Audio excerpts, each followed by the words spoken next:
Welcome back. We're here to talk about Saturday evening's relegation scrap between Newcastle and Aston Villa. It's been contrasting weeks for these two teams, Pascal. I think we'll give Aston Villa the honour. Another defeat and still bottom of the table. Yeah, 8 points from safety now, aren't they, after that? Because, you've got teams like Newcastle, Bournemouth also winning at the moment. You'd probably say that pretty much everyone down the bottom, even though Norwich haven't had too many wins, they've picked up some impressive points against Arsenal and Everton. You say everyone down the bottom, maybe apart from, say, Chelsea, who obviously surprisingly down there. Everyone else is looking better down there apart from Villa. They still can't buy a win, and it was always going to be a difficult game last weekend. They host Arsenal, who are in pretty good mood, after getting through the Champions League midweek, and you would have thought it was a really difficult task for them to get anything from the game. But the way they conceded the goals, giving away a penalty, there was the real confusion over the penalty. It didn't look like it took about 30 seconds for the decision to finally be made. But when you watch it back, Walcott got his body across Hutton, clearly pulled on his shoulders. Definitely a penalty. Giroud sticks it away, and then the second goal they conceded was even worse. I thought the defending was just comical how bad it was. Arsenal broke clear. It was a good tackle from Ramsey, and they did break clear well. But there was the ball through to it was to Ozil. He was the one who set it up for Ramsey, and Lescott he was in the middle. He just didn't really seem to know where he was going. He should have gone and tracked Ozil, because he basically said to Ozil, "You've got a free shot on goal." Ozil could have shot, and he also squared to Ramsey. So Lescott didn't cut off either of the two options. So he defended that really poorly. They might have scored anyway if he'd gone to the ball or maybe tried to stop the pass to Ramsey, but he just did neither. And for an experienced defender like Lescott, you would expect better from him for that. And you just wonder if there's any confidence left in this team anymore. Like I said, 8 points from safety. They're going to be bottom at Christmas. Everyone else seems to be doing better apart from them. And you just wonder if they have really any hope left this season. I don't think Lescott can shoulder the whole blame. Obviously, his defending was pretty poor, but the whole team, that second goal was just such lackadaisical defending. They just jogging back. Sanchez in particular got highlighted there, the way he just jogged back and just sort of ran off to mark no one.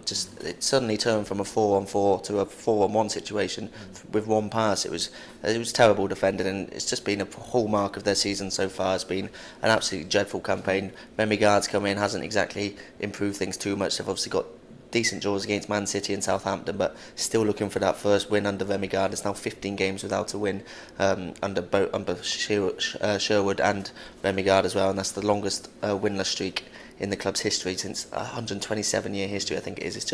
It's a terrible run of form, and you look at the fixtures coming up, and you would say this is probably their best chance, if any chance, to get out of that. They haven't got any of the big boys unless you include Leicester in that, which you probably have to now, actually, because they're doing so well this season. But in their next 9 Premier League games, they've got a relatively kind run of fixtures, particularly in the next 4. They've got Newcastle, Norwich and Sunderland in 3 of the next 4, all away from home though. And obviously this one, it's not as straightforward as you might have thought it would have been a couple of weeks ago, with Newcastle stringing together back-to-back wins. And to be honest, you look at Aston Villa now, in any game they go into, I can't really see them winning it. So even against the teams like Newcastle, like Norwich, like Sunderland, in and around them in the table, I can't see them getting the victory. Maybe the odd point here and there, but I can't see them winning it. And if they don't get a significant amount of points over this festive period, for me they're going to be dead and buried, already relegated before maybe even before 2016 starts. If they can get some points, maybe they'll give themselves a lifeline, but it's such a big mountain to climb now. The way they're playing, they're going to need a drastic improvement to stay up this season. And the thing is, when January comes around, Vestergaard, he hasn't had a transfer window yet in charge, and it's going to be interesting to see who he signs. I think by the reports of who they've been linked to, I've seen Ashley Cole, Vidic as well.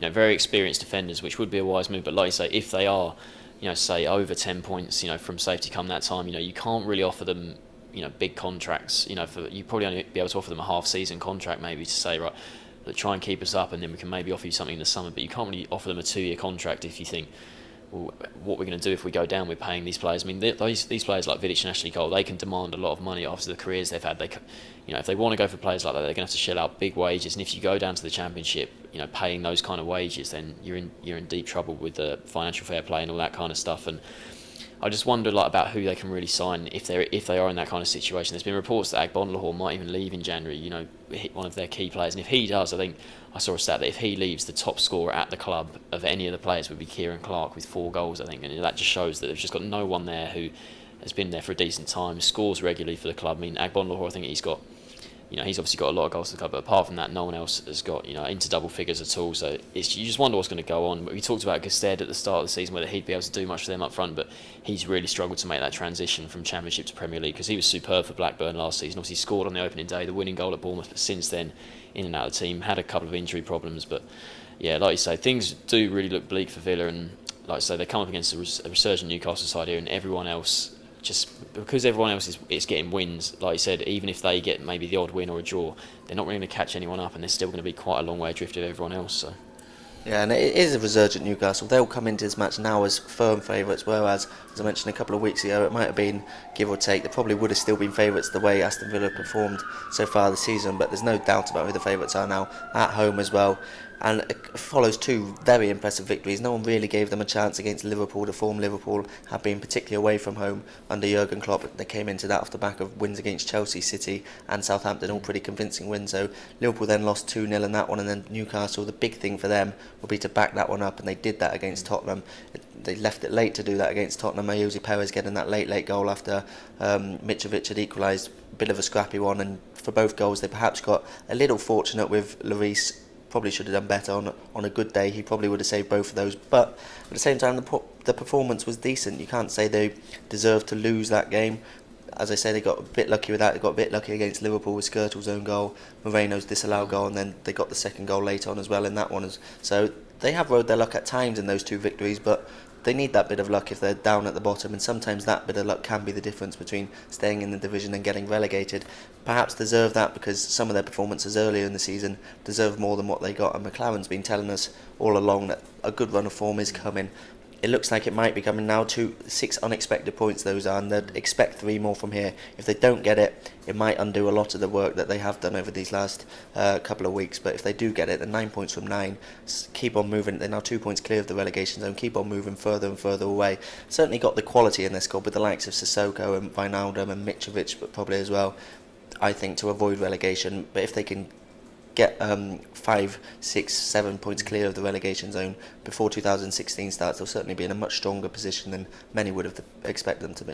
Yeah, well, they're 4 ahead of Sunderland now in 19th, which is obviously a big thing for them, because even though they haven't been going their way in the derby, just being, having that gap to Sunderland is a big thing, because it looks like maybe one of those two might go down this year, and obviously Newcastle don't want it to be them. And I think what you're saying about the riding their luck there in those games, you're going to have to do that. It's Spurs and Liverpool, 2 of the best teams in the league, and you wouldn't say that in either game they were particularly completely outplayed and it was a real smash and grab. They against Liverpool there was a real passion at St James's Park for that game. They were a bit fortunate, like you said, but against Spurs, they nullified them quite well and got the late goal, like you said. And you look at what they've done at home in recent weeks. There was that Liverpool win, and they've actually scored quite a few goals. They've got more goals than anyone else outside the top 9 at home. So a lot of that is probably to do with the 6 goals they scored against Norwich in that game, which we've talked about many times. Could have gone either way in that one, really, but. The last 2 games, they conceded 1 goal against Liverpool and Spurs. That's really impressive. But even with that, they've still got the joint worst defence, with Bournemouth conceded 31 in 16. So it's still an average of over 2 a game. And obviously they have put that right in recent weeks against good teams. And this is now where they host a team like Villa, really struggling Villa. They have to keep a clean sheet in this game because they've kept out, by and large, the 2 teams, in challenge of Europe. And if they can't keep out Villa here, a Villa team really struggling, then there are problems. And their record against Villa is pretty good. They're unbeaten in 8 Premier League games against them, winning 5, and Villa haven't won at St James's Park in 9 attempts, losing 6. So I think Newcastle should feel pretty good going into this. Yeah, and despite their resurgence, though, it is still going to be billed as a relegation 6-pointer. Which way do you see it going? Yeah, you have to back Newcastle. I think it would be really disappointing for the fans. They're going to be really up for this now after those 2 big wins. There's going to be a really great atmosphere. Saturday evening kick-off as well. It should be a fantastic atmosphere there. I think Villa just won't be able to cope with the situation. I think Newcastle will come out on top 3-1. Yeah, I agree with Newcastle winning by 2. I can't really see Aston Villa scoring at the moment, to be honest. And Newcastle, as you mentioned, have improved defensively. Still got a poor defensive record this season, but they've improved the last 2 games. So I'm going to go for a 2-0 Newcastle victory. So both going for fairly comfortable home victories here. Thanks for joining us.